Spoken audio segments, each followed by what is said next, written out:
Robert Kiyosaki की किताब Rich Dad's Guide to Investing एक ऐसी दुनिया के बारे में बताती है जहां अमीर लोग पैसा लगाते हैं। एक ऐसी दुनिया जिसके दरवाजे हम में से ज्यादातर लोगों के लिए बंद हैं।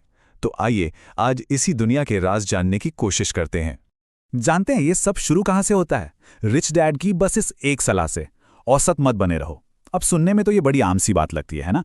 लेकिन यही वो चाबी है जो निवेश की एक पूरी अलग दुनिया का दरवाजा खोलती है। चलिए कहानी को समझने के लिए थोड़ा पीछे चलते हैं। साल 1973 में एक नौजवान है रॉबर्ट कियोसाकी, जो वियतनाम युद्ध से अभी घर लौटा है। उसके पास कोई नौकरी नहीं, कोई जायदाद नहीं, बस एक सपना है, अमीर बनने का। सालों तक फौज में सेवा करने के बाद कियोसाकी ने मुश्किल से $3000 जमा किए थे। हाँ, बहुत बड़ी रकम तो नहीं थी, पर यह एक शुरुआत थी। और वो अपने मेंटोर, अपने रिच डैड के साथ अपनी इन्वेस्टमेंट की यात्रा शुरू करने के लिए बहुत ज्यादा एक्साइटेड था। तो वो पूरी उम्मीद और जोश के साथ अपने अमीर मेंटोर के पास गया और पूछा, क्या मैं अपने ये $3000 आपके साथ इन्वेस्ट कर सकता हूं? उसे लगा कि मेंटोरशिप का अगला पड़ाव तो यही होगा, राइट? लेकिन रिच डैड का जो जवाब आया उसने उसे हैरान कर दिया। उन्होंने साफ मना कर दिया। और वजह? उन्होंने कहा, यह कानून के खिलाफ होगा। कियोसाकी का तो जैसे दिल ही टूट गया। वो सोच में पड़ गया कि भला इसमें कानून कहां से आ गया।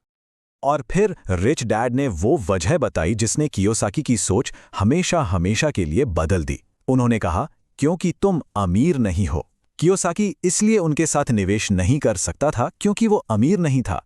मतलब ये एक ऐसी अदृश्य दीवार थी जिसके बारे में उसने कभी सोचा भी नहीं था। रिच डैड जिस कानून की बात कर रहे थे वो अमेरिकी सरकार की सिक्योरिटीज एंड एक्सचेंज कमीशन, जिसे हम शॉर्ट में SEC भी कहते हैं, उसने बनाया था। अब यह संस्था करती क्या है? ये इन्वेस्टर्स के हितों की रक्षा करती है। पर सवाल ये है कि कैसे? देखिए, SEC के नियम साफ कहते हैं कि कुछ सबसे बेहतरीन इन्वेस्टमेंट डील्स सिर्फ मान्यता प्राप्त निवेशक यानी अक्रेडिटेड इन्वेस्टर्स के लिए ही होती हैं। और ये मान्यता प्राप्त कौन होता है? कोई ऐसा जिसकी सालाना आमदनी $2 लाख से ज्यादा हो, या जिसकी कुल संपत्ति $10 लाख से ज्यादा हो। इसका सीधा सा मतलब है कि कानूनी तौर पर ही इन्वेस्टर्स की दो अलग-अलग कैटेगरीज बना दी गई हैं। और यहीं पर इस कहानी का सबसे मजेदार मोड़ आता है। ये नियम बनाए तो गए थे आम लोगों को खराब इन्वेस्टमेंट से बचाने के लिए, लेकिन हुआ ये कि यही नियम उन्हें दुनिया के सबसे अच्छे निवेशों से भी दूर कर देते हैं। मतलब एक ऐसा सिस्टम बन गया है जो अमीरों को और अमीर बनने में मदद करता है। और ये सिचुएशन हमें रिच डैड के सबसे ज़रूरी सिद्धांत की तरफ ले जाती है, जिसे वो कहते थे पैसे का 90/10 का नियम। ये नियम क्या है? इसका मतलब बहुत सीधा सा है कि 10% लोग दुनिया का 90% पैसा कंट्रोल करते हैं, चाहे वो खेल हो, एक्टिंग हो या फिर इन्वेस्टमेंट। और SEC जैसे नियम इस 10% वाले क्लब को एक तरह से खास बनाए रखने में मदद करते हैं। साफ बात यह है कि एक आम निवेशक के लिए खेल के नियम ही बिल्कुल अलग हैं।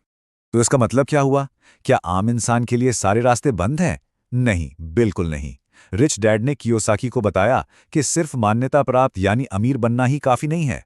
उससे भी बड़ा लक्ष्य है एक परिष्कृत यानी सोफिस्टिकेटेड निवेशक बनना। तो इन दोनों में फर्क क्या है? देखिए, एक मान्यता प्राप्त निवेशक के पास सिर्फ पैसा होता है, लेकिन एक परिष्कृत निवेशक के पास पैसा भी होता है और विशेषज्ञता भी। एक सिर्फ अपनी दौलत की वजह से क्वालिफाइड है, तो दूसरा अपने ज्ञान की वजह से। कोई भी अमीर इंसान अपना सब कुछ गंवा सकता है, लेकिन एक परिष्कृत निवेशक को यह पता होता है कि नुकसान के खतरे को मैनेज कैसे करना है। तो सवाल ये उठता है कि कोई परिष्कृत कैसे बने? रिच डैड ने इसके लिए 3E का रास्ता सुझाया: एजुकेशन, एक्सपीरियंस और एक्सेस कैश, यानी शिक्षा, अनुभव और अतिरिक्त धनराशि। मतलब सिर्फ पैसा ही नहीं चाहिए, आपको ज्ञान चाहिए ये समझने के लिए कि पैसे का करना क्या है। आपको असल दुनिया का अनुभव चाहिए ताकि गलतियों से सीखा जा सके, और उस अनुभव को पाने के लिए कुछ अतिरिक्त पैसा चाहिए जिसे गंवाने का जोखिम उठाया जा सके। लेकिन उस 10% वाले क्लब का सबसे बड़ा राज क्या है? वो क्या है जो उन्हें बाकी 90% लोगों से एकदम अलग करता है? ये सिर्फ इन 3E's को हासिल करने के बारे में नहीं है, ये सोचने के एक बिल्कुल अलग तरीके के बारे में है। और रिच डैड का ये एक वाक्य शायद पूरी किताब का सबसे गहरा सबक है: मैं इस जमीन को खरीदने का खर्च नहीं उठा सकता, लेकिन मेरा व्यवसाय उठा सकता है। आम लोग अपनी पर्सनल कैपेसिटी में निवेश करते हैं, लेकिन अमीर लोग वो पहले एक मजबूत बिजनेस बनाते हैं और फिर वो बिजनेस उनके लिए संपत्ति खरीदता है। टैक्स और कानूनी देनदारियों के लिहाज से ये जमीन आसमान का फर्क है। ये सोच का फर्क कितना बड़ा है, इस तुलना से साफ पता चलता है। आम निवेशक का मंत्र है विविधता लाओ, जोखिम से बचो, कर्ज कम करो। लेकिन अमीर निवेशक का मंत्र है ध्यान केंद्रित करो, जोखिम को संभालो और अच्छे कर्ज को बढ़ाओ। और यहां अच्छा कर्ज क्या है? अच्छा कर्ज वो है जिसका इस्तेमाल ऐसी संपत्ति खरीदने में किया जाए जो आपकी जेब में पैसा डाले, जैसे कि किराए पर दी गई कोई प्रॉपर्टी। ये उस सिक्के का दूसरा पहलू है जिसे ज्यादातर लोग कभी नहीं देखते। तो इस सोच को कैसे अपनाया जाए? किताब में रिच डैड एक परिष्कृत निवेशक बनने के लिए 5 चरणों का एक पूरा का पूरा प्लान बताते हैं। ये प्लान शुरू होता है मानसिक तैयारी से, यानी निवेशक बनने से पहले एक निवेशक की तरह सोचना शुरू करना। फिर आता है दूसरा कदम, ये चुनना कि किस तरह के निवेशक बनना है। इसके बाद तीसरा और सबसे जरूरी कदम, एक मजबूत बिजनेस बनाना जो दौलत बनाने का असली इंजन बनेगा। वहां से चौथे चरण में पहुंचते हैं, यानी एक परिष्कृत निवेशक बनने की प्रक्रिया। और आखिर में 5वां चरण है समाज को वापस देना। लेकिन एक बात साफ समझनी होगी, ये कोई जल्दी अमीर बनो स्कीम नहीं है, न ही कोई जादुई फॉर्मूला है। ये असल में व्यक्तिगत विकास, फाइनेंशियल एजुकेशन और जिंदगी भर सीखते रहने की एक यात्रा है। और आखिर में हम रिच डैड के इसी सवाल पर आकर रुकते हैं, क्या हम सब सिर्फ सिक्के का एक ही पहलू देख रहे हैं? आम निवेशक हमेशा एक ही पहलू देखता है, सुरक्षा और नुकसान से बचना। लेकिन अमीर निवेशक सिक्के के दोनों पहलुओं को देखता है।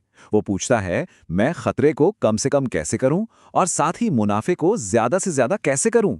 ये दूसरा पहलू ही है जिसे ज्यादातर लोग देख नहीं पाते, और यही सब कुछ बदल देता है।